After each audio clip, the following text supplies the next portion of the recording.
साधना की परिधि भूमिका के संबंध में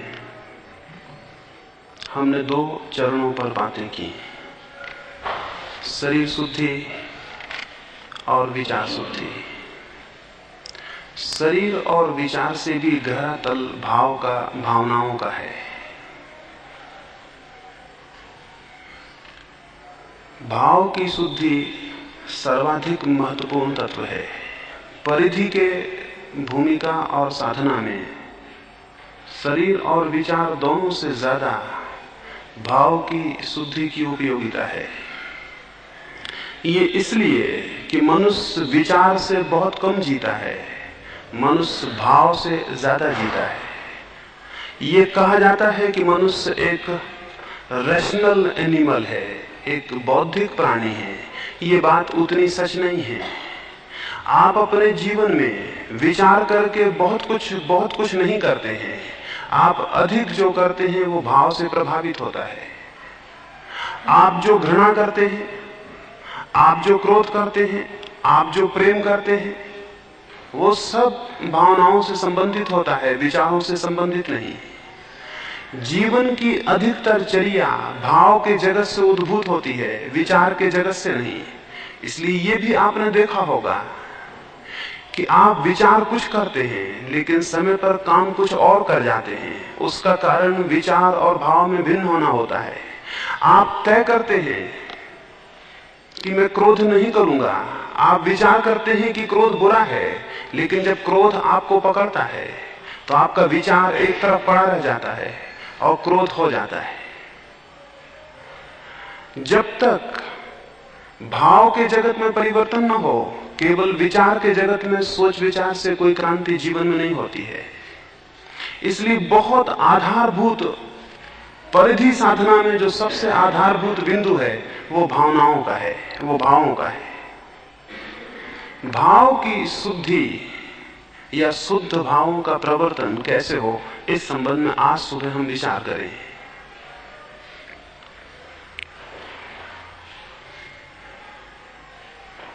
भाव के जो विभिन्न दिशाएं हैं उनमें 4 पर मैं सर्वाधिक जोर देना पसंद करूंगा। 4 तत्वों की बात करूंगा जिनके माध्यम से भाव शुद्ध हो सकते हैं। वे ही 4 तत्व विपरीत होकर अशुद्ध भावों के जन्मदाता बन जाते हैं। वे 4 भाव, उनमें प्रथम है मैत्री, द्वितीय है करुणा। प्रथम मैत्री, द्वितीय करुणा, तृतीय प्रमुदिता और चौथा कृतज्ञता। इन 4 भावों को अगर कोई व्यक्ति जीवन में साधे तो भाव शुद्धि उपलब्ध होती है। इन 4 के विपरीत, मैत्री के विपरीत घृणा और वैर, करुणा के विपरीत क्रूरता, हिंसा और अदया, प्रमुदिता प्रफुल्लता के विपरीत उदासी, विषाद, संताप, चिंता और कृतज्ञता के विपरीत अकृतज्ञता। इनके विपरीत जिसकी जीवन और भाव स्थिति हो वो अशुद्ध भाव में है। इन 4 में जो प्रतिष्ठित हो वो शुद्ध भाव में प्रतिष्ठित है। ये हम विचार करें कि हमारी भाव की परिधि किन बातों से प्रभावित होती और संचालित होती है।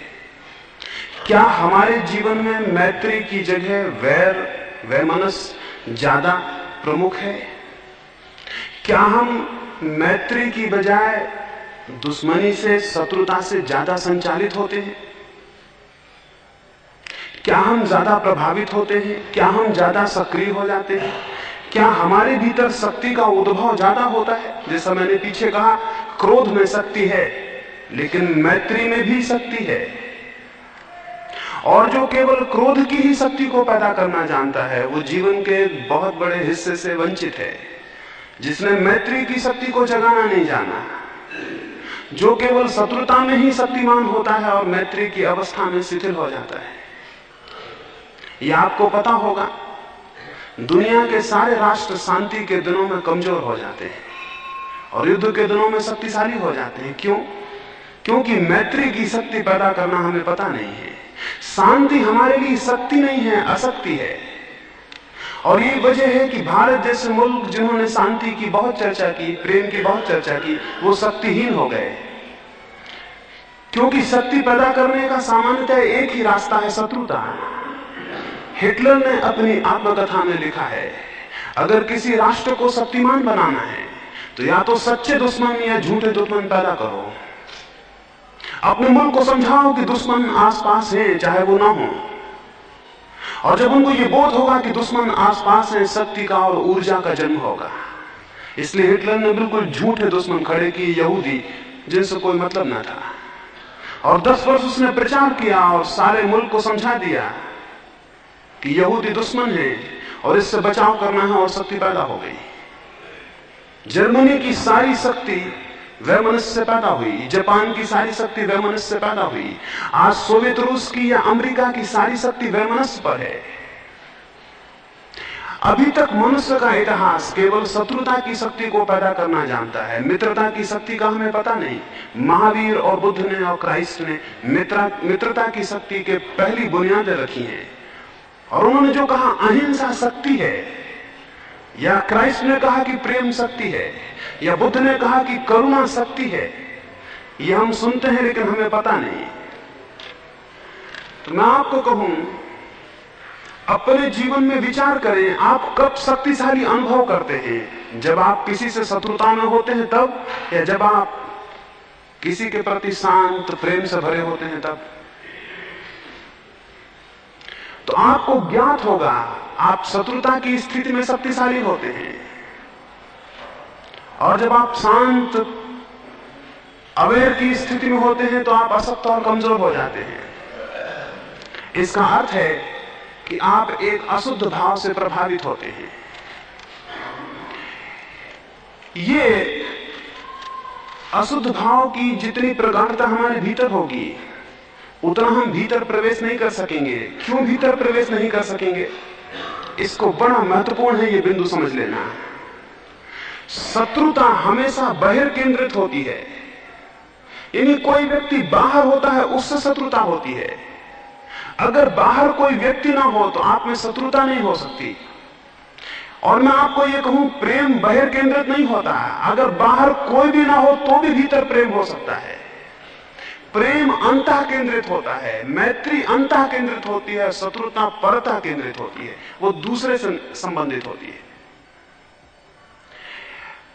घृणा बाहर से परिचालित होती है, प्रेम भीतर से उद्भावित होता है।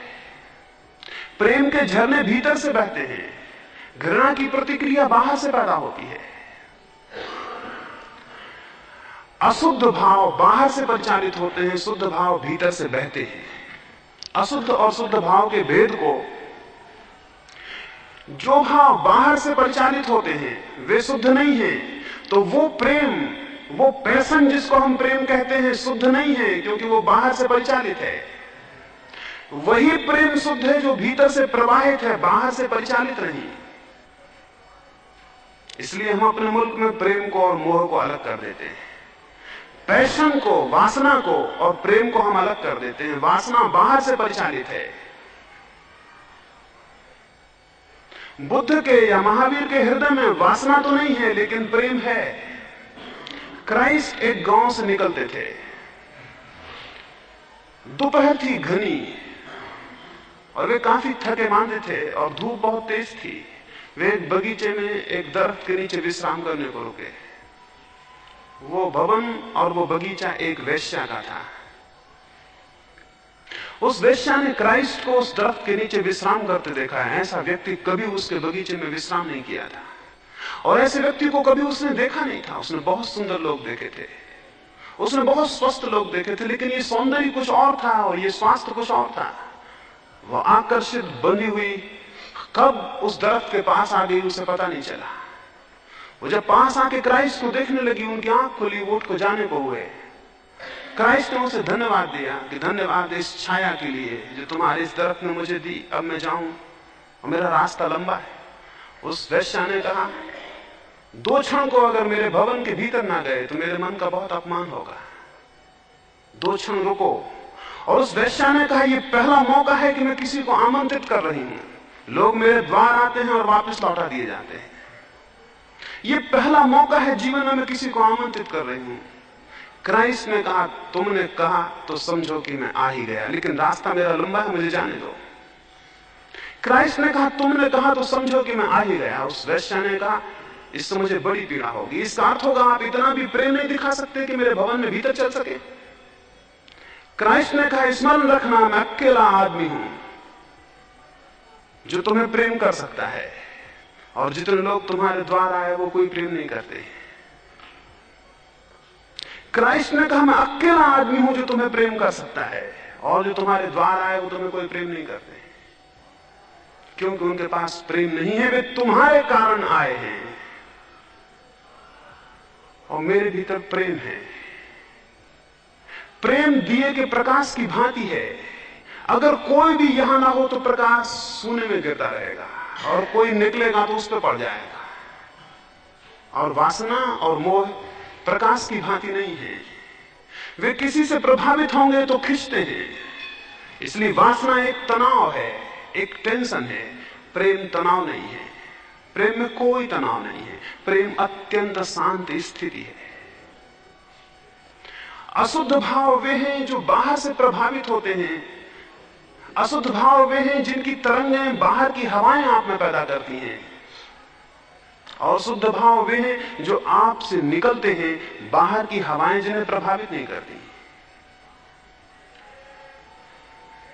महावीर को और बुद्ध को कभी हम इस भाषा में नहीं सोचते हैं कि वो प्रेम करते थे। मैं आपको ये कहूं, वे ही अकेले लोग हैं जो प्रेम करते हैं, लेकिन उस प्रेम में और आपके प्रेम में फर्क है। आपका प्रेम एक संबंध है किसी व्यक्ति से, उनका प्रेम संबंध नहीं है, स्टेट ऑफ माइंड है, स्टेट ऑफ रिलेशनशिप नहीं है। उनका प्रेम कोई संबंध नहीं है किसी से, उनका प्रेम उनके चित्त की अवस्था है। यानी वे प्रेम करने को मजबूर हैं क्योंकि उनके पास कुछ और करने को नहीं है। लोग कहते हैं महावीर को लोगों ने अपमानित किया, पत्थर मारे, कान में कीले ठोंके, और उन्होंने सब कुछ क्षमा कर दिया। मैं कहता हूं वे गलत कहते हैं। महावीर ने किसी को क्षमा नहीं किया, क्योंकि क्षमा वे लोग करते हैं जो क्रुद्ध हो जाते हैं, और महावीर ने उन पर कोई दया नहीं की, क्योंकि दया वे लोग करते हैं जो क्रूर होते हैं। और महावीर ने कोई सोच विचार नहीं किया कि मैं इनके साथ बुरा व्यवहार न करूं, क्योंकि ये सोच विचार वे लोग करते हैं जिनके मन में बुरे व्यवहार का ख्याल आ जाता है। फिर महावीर ने क्या किया? महावीर मजबूर हैं, प्रेम के सिवाय उनके पास देने को कुछ भी नहीं है। आप कुछ भी करो, उत्तर में प्रेम ही आ सकता है। आप एक फलों से लदे हुए दरख्त को पत्थर मारो, उत्तर में फल ही गिर सकते हैं, और कोई रास्ता नहीं है। इसमें दरख्त कुछ भी नहीं कर रहा है, ये मजबूरी है।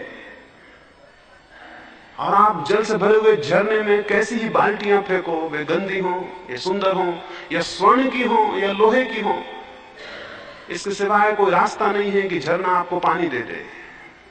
इसमें झरने की कोई खूबी नहीं है, मजबूरी है। तो जब प्रेम चित्त की अवस्था होती है तब वो एक व्यवस्था होती है, उसे देना ही पड़ेगा, उसका कोई रास्ता नहीं। तो वे भाव जो भीतर से निकलते हैं, जिनको आप बाहर से खींचते नहीं, जिन्हें आप बाहर से नहीं खींच सकते हैं, वे भाव शुद्ध हैं। और वे भाव जो बाहर के तूफान आप में लहरों की तरह पैदा करते हैं, वे अशुद्ध हैं। जो बाहर से पैदा किए जाएंगे वे आप में बेचैनी और परेशानी पैदा करेंगे, और जो भीतर से निकलेंगे वे आपको बहुत आनंद से भर जाएंगे। शुद्ध और अशुद्ध भाव के लिए पहली बात ये स्मरण रखें, शुद्ध भाव चित्त की अवस्था है, अशुद्ध भाव चित्त की विकृति है, अवस्था नहीं। अशुद्ध भाव चित्त पर बाहर का परिणाम है, शुद्ध भाव चित्त पर अंतस का विकास है। तो अपने जीवन में ये विचार करें कि मैं जिन भावनाओं से संचालित होता हूं, वे मेरे भीतर से आती हैं या दूसरे लोग मुझ में पैदा करते हैं? मैं रास्ते पे जा रहा हूं और आप मुझे एक गाली देते हैं, और अगर मुझे क्रोध पैदा हुआ है, यह अशुद्ध भाव है, क्योंकि आपने मुझ में पैदा किया। मैं रास्ते से जा रहा हूं और आप मुझे आदर करते हैं और मैं प्रसन्न हुआ, यह अशुद्ध भाव है, क्योंकि यह आपने मुझ में पैदा किया है। मैं रास्ते से जा रहा हूं, आप गाली देते हैं या कि आप मेरी प्रशंसा करते हैं, और मेरी अवस्था वही बनी रहती है जो कि थी गाली देने के पहले या प्रशंसा करने के पहले। वो शुद्ध भाव है, क्योंकि आपने उसे पैदा नहीं किया, वो मेरा है। जो मेरा है वो शुद्ध है, जो मेरा है वो शुद्ध है, और जो बाहर से आता है वो अशुद्ध है। बाहर से जो आता है वो रिएक्शन है, वो प्रतिध्वनि है। हम वहां एक इको पॉइंट देखने गए थे पीछे, और वहां आवाज करिए तो वहां से पहाड़ उसको दोहरा देते थे। मैंने कहा कि हम में से अधिक लोग इको पॉइंट हैं। आप कुछ कहिए वो दोहरा देते हैं। उनके पास अपना कुछ नहीं है, वो खाली पहाड़ है। आप कुछ चिल्लाइए, वहां से भी चिल्लाहट लौटती है, वो उनकी नहीं है, वो आपने पैदा की थी, और आपने जो पैदा की थी वो आपकी नहीं थी, वो किसी दूसरे ने आप में पैदा की थी। हम सभी को पॉइंट है, और हमारे पास अपनी कोई आवाज नहीं है और अपना कोई जीवन नहीं है, अपना कोई भाव नहीं है। हमारे सब भाव अशुद्ध हैं, क्योंकि वो दूसरों के हैं, उधार हैं। ये स्मरण रखें, पहला सूत्र, कि भाव मेरे हों, वे प्रतिक्रियाएं ना हों, वे मेरी चित्त की अवस्थाएं हों। ऐसी चित्त की अवस्थाओं को 4 भागों में मैंने विभाजित किया। पहला मैत्री। मैत्री साधनी होगी। मैत्री इसलिए साधनी होगी कि मैत्री का जो शक्ति बिंदु है हमारे भीतर, उसके विकसित होने के जीवन बहुत कम मौके देता है। वो अविकसित पड़ा रहता है, वो बीज की तरह हमारे मनोभूमि में पड़ा रहता है, विकसित नहीं हो पाता। शत्रुता का बीज एकदम विकसित हो जाता है। क्यों? उसके भी प्राकृतिक कारण है, वो भी जरूरत है। वो जरूरत जरूर है, लेकिन जीवन भर की संगी और साथी जरूरत नहीं है। उसे एक दिन जरूरत है, एक दिन छोड़ देने की भी जरूरत है। बच्चा जब पैदा होता है, पैदा होते से ही वो जो अनुभव करता है, पैदा होते से जो उसे अनुभव होता है वो प्रेम का नहीं होता। बच्चे को पैदा होते से जो अनुभव होता है वो भय का, फियर का होता है। और स्वाभाविक है, एक छोटा सा बच्चा जो मां के पेट में बड़ी व्यवस्था और सुविधा में था, जहां कोई अड़चन न थी, कोई परेशानी न थी, भोजन कमाने का, पानी पीने का कोई चिंता न थी, वहां वो बड़े ही सुखद निद्रा में सोया हुआ था और जी रहा था। जब वो मां के पेट के बाहर आता है, छोटा सा बच्चा सब तरह से कमजोर, उसे जो पहला अनुभव, जो पहला आघात होता है वो भय का होता है। और अगर भय का आघात हो तो जिनको वो देखता है उनके प्रति प्रेम पैदा नहीं होता है, उनसे डर पैदा होता है, और जिनसे डर पैदा होता है उनके प्रति घृणा। इसे नियम समझ लें, भय कभी प्रेम नहीं पैदा करता है। किसी ने अगर कहा हो कि भय के बिना प्रीति नहीं होती, तो बिल्कुल गलत कहा है। भय हो तो प्रीत हो ही नहीं सकती।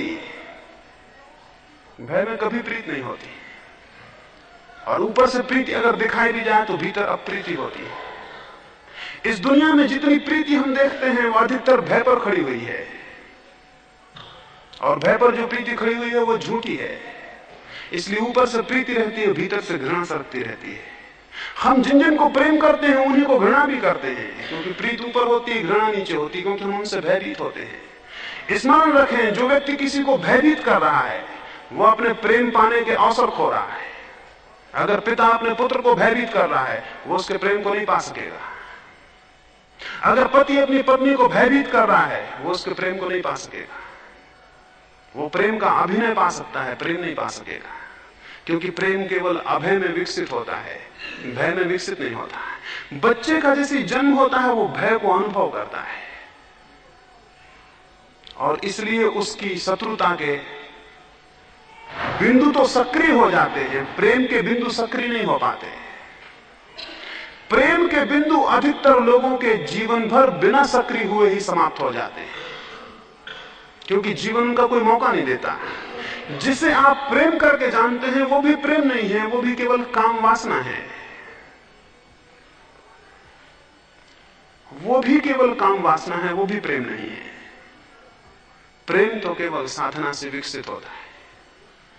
इसलिए मैत्री का और प्रेम का हमारे भीतर जो बिंदु है उसे विकसित करना होगा, सारी प्रकृति के खिलाफ विकसित करना होगा, क्योंकि प्रकृति उसे विकसित होने का मौका नहीं देती। जो आप जीवन पाते हैं वो उसे मौका नहीं देता, उसमें केवल शत्रुता विकसित होती है। और जिसको हम मैत्री कहते हैं वो मैत्री केवल औपचारिकता होती है और शिष्टाचार होता है। वो मैत्री केवल एक व्यवस्था होती है शत्रुता से बचने की, शत्रुता को पैदा ना कर लेने की, लेकिन वो मैत्री नहीं होती। मैत्री बड़ी अलग बात है। उस बिंदु को कैसे विकसित करें, कैसे हमारे भीतर मैत्री का भाव पैदा होना शुरू हो, उसका भाव करना होगा, मैत्री का सतत भाव करना होगा। जो भी हमारे चारों तरफ लोग हैं उनके प्रति मैत्री का संदेश भेजना होगा, मैत्री की किरणें भेजनी होंगी, और अपने भीतर उस मैत्री के बिंदु को निरंतर सचेष्ट करना होगा और सक्रिय करना होगा। जब आप नदी के किनारे बैठे हो तो नदी की तरफ प्रेम भेजिए।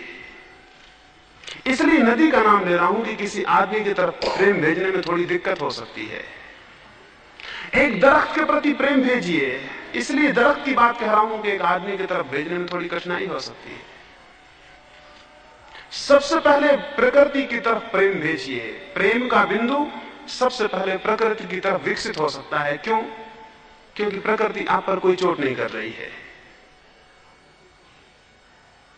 पुराने दिनों में अद्भुत लोग थे, सारे जगत के प्रति प्रेम का संदेश भेजते थे। सुबह सूरज उगता था तो हाथ जोड़कर उसे नमस्कार कर लेते थे और उसे कहते कि धन्य हो और तुम्हारी करुणा अपार है कि तुम हमें प्रकाश देते और तुम हमें रोशनी देते।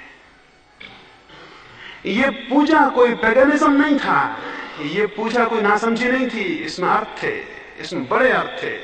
जो व्यक्ति सूरज के प्रति प्रेम से भर जाता था, जो व्यक्ति नदी को मां कह के प्रेम से भर जाता था, जो जमीन को माता कह के उसके स्मरण से प्रेम से भर जाता था, यह असंभव था कि वो आदमियों के प्रति अप्रेम से भरा हुआ ज्यादा दिन रह जाए।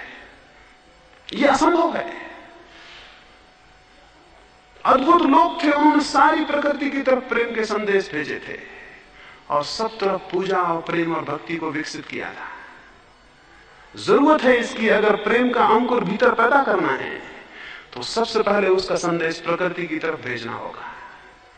हम तो ऐसे अजीब लोग हैं कि रात पूरा चांद भी ऊपर खड़ा रहेगा और हम नीचे बैठ के ताश खेलते रहेंगे और रमी खेलते रहेंगे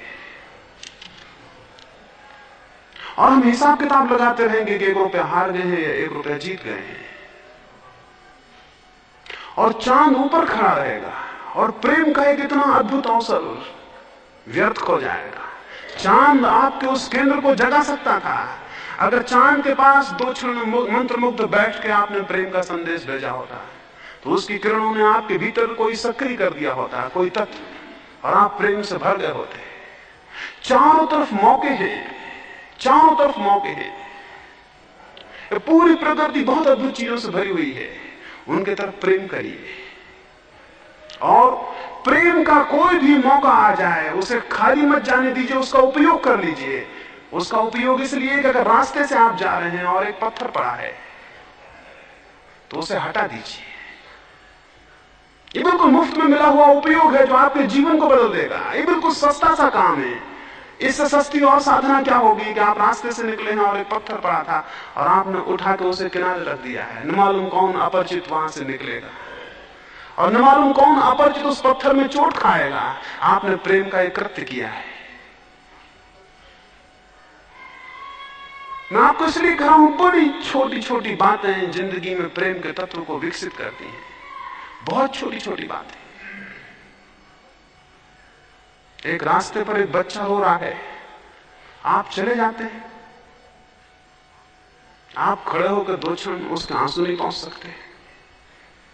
अब्राहम लिंकन एक सीनेट की बैठक में अपनी जा रहा था, बीच में एक सुअर फंस गया एक नाली में। वो भागा हुआ गया और उसने कहा कि सीनेट को थोड़ी देर रोकना, मैं अभी आया। ये बड़ी अजीब बात थी। अमेरिका की संसद शायद ही कभी रुकी हो इस तरह से। वो वापस लौटा, उसने सुअर को निकाला, उसके सब कपड़े भिड़ गए कीचड़ में। उसे नाली से बाहर निकाल के उसने रखा, फिर वो अंदर गया। लोगों ने पूछा क्या बात थी, इतने आप घबराए हुए रोक के बाहर क्यों गए? उसने कहा एक प्राण संकट में था। ये प्रेम का कितना सरल सा करते था, लेकिन कितना अद्भुत है। और ये छोटी छोटी बातें, अब मैं देखता हूं ऐसे लोग हैं जो इसलिए पानी छान के पिएंगे कोई कीड़ा ना मर जाए, लेकिन उनके मन में प्रेम नहीं है, तो उनका पानी छानना बेकार है। वो उनके लिए बिल्कुल ही मैकेनिकल हैबिट की बात है कि वो पानी छान के पीते हैं, कि वो रात को खाना नहीं खाते क्योंकि कोई कीड़ा ना मर जाए, लेकिन उनके हृदय में प्रेम नहीं है, तो इससे कोई मतलब नहीं है। मतलब इससे नहीं है कि पानी छान के पीते हैं, कि रात को खाना नहीं खाते हैं, कि मांसाहार नहीं करते, इससे भी मतलब नहीं है। एक ब्राह्मण या एक जैन या एक बौद्ध मांसाहार नहीं करेगा, तो ये मत समझ ले कि उसका मन प्रेम से भरा हुआ है। ये केवल आदत की बात है, ये केवल वंश परंपरा का सुनी हुई बात है, समझी हुई बात है, लेकिन उसके मन में प्रेम नहीं है। हाँ, अगर ये आपके प्रेम से विकसित हो तो ये अद्भुत बात हो जाएगी। अहिंसा तब परम धर्म है जब वो प्रेम से विकसित हो। अगर वो ग्रंथों को पढ़ के और किसी संप्रदाय को मान के विकसित हो जाए, वो कोई धर्म ही नहीं है। तो जीवन में बड़े छोटे छोटे काम हैं, बड़े छोटे छोटे काम हैं, पर हम भूल ही गए हैं। यानी मैं आपसे ये कहता हूं, जब आप किसी के कंधे पे हाथ रखते हैं तो अपने सारे हृदय के प्रेम को अपने हाथ से उसके पास भेजें। अपने सारे प्राण को, अपने सारे हृदय को उस हाथ में संकलित होने दें और जाने दें, और आप हैरान होंगे वो हाथ जादू हो जाएगा। और जब आप किसी की आंख में झांकते हैं तो अपनी आंखों में अपने सारे हृदय को उड़ेल दें, और आप हैरान हो जाएंगे, वो आंखें जादू हो जाएंगी और वे किसी के भीतर को हिला देंगी। न केवल आपका प्रेम जागेगा, बल्कि हो सकता है कि दूसरे के प्रेम जगने के भी आप उपाय और व्यवस्था कर दें। जब कोई ठीक से प्रेम करने वाला आदमी बड़ा होता है तो लाखों लोगों के भीतर प्रेम सक्रिय हो जाता है। ये मैत्री और प्रेम के बिंदु को उठाने के लिए जो भी आपको मौका मिले उसे मत खोएं, और उसके मौका मिलने के लिए एक सूत्र याद रखें। नियमित 24 घंटे में ये स्मरण रखें कि 1-2 काम ऐसे जरूर करें जिनके बदले में आपको कुछ भी नहीं लेना है। 24 घंटे हम काम कर रहे हैं, उन कामों को हम इसलिए कर रहे हैं कि बदले में हम कुछ चाहते हैं। 24 घंटे में नियम पूर्वक कुछ काम ऐसे करें जिनके बदले में आपको कुछ भी नहीं लेना है। वे काम प्रेम के होंगे और आपके भीतर प्रेम को पैदा करेंगे। अगर एक व्यक्ति दिन में एक काम भी ऐसा करे जिसके बदले में उसकी कोई आकांक्षा नहीं है, उसका उसे बहुत बड़ा बदला मिल जाएगा, क्योंकि उसके भीतर प्रेम का केंद्र सक्रिय हो जाएगा और विकसित होगा। तो कुछ करें जिसके बदले में आपको कुछ भी नहीं चाहिए, कुछ भी नहीं चाहिए। उससे मैत्री धीरे धीरे विकसित होगी। एक घड़ी आएगी कि आप केवल उनके प्रति मैत्रीपूर्ण हो पाएंगे जो आपके प्रति शत्रुतापूर्ण नहीं है। फिर और विकास होगा, और एक घड़ी आएगी आप उनके प्रति भी मैत्रीपूर्ण हो सकेंगे जो आपके प्रति शत्रुतापूर्ण है। और एक घड़ी आएगी कि आपको समझ में नहीं आएगा कौन मित्र है और कौन शत्रु है। महावीर ने कहा है, मिट्टी में सब भूएसु वैरम मज्झ न के नहीं। सब मेरे मित्र हैं और किसी से मेरा वैर नहीं। ये कोई विचार नहीं है, ये भाव है। ये कोई सोच विचार नहीं है, ये भाव की स्थिति है कि कोई मेरा शत्रु नहीं। और कोई मेरा शत्रु नहीं ये कब होता है? जब मैं किसी का शत्रु नहीं रह जाता हूं। ये तो हो सकता है कि महावीर के कुछ शत्रु रहे हों, लेकिन महावीर कहते हैं कोई मेरा शत्रु नहीं। इसका मतलब क्या है? इसका मतलब है मैं किसी का शत्रु नहीं। और महावीर कहते हैं मेरा वैर किसी के प्रति नहीं है। कितने आनंद की घटना नहीं घटी होगी, आप एक व्यक्ति को प्रेम कर लेते हैं, कितना आनंद उपलब्ध होता है। और जिस व्यक्ति को सारे जगत को प्रेम करने की संभावना खुल जाती होगी, उसके आनंद का कोई ठिकाना है। ये सौदा महंगा नहीं है, आप खोते कुछ नहीं है, आप पा बहुत लेते हैं। इसलिए मैं महावीर को, बुद्ध को त्यागी नहीं कहता हूं। इस जगत में सबसे बड़ा भोग उन्हीं लोगों ने किया है। इस जगत में सबसे बड़ा भोग उन्हीं लोगों ने किया है। त्यागी आप हो सकते हैं, वे नहीं। आनंद के इतने अपरसीम अनंत द्वार उन्होंने खोले।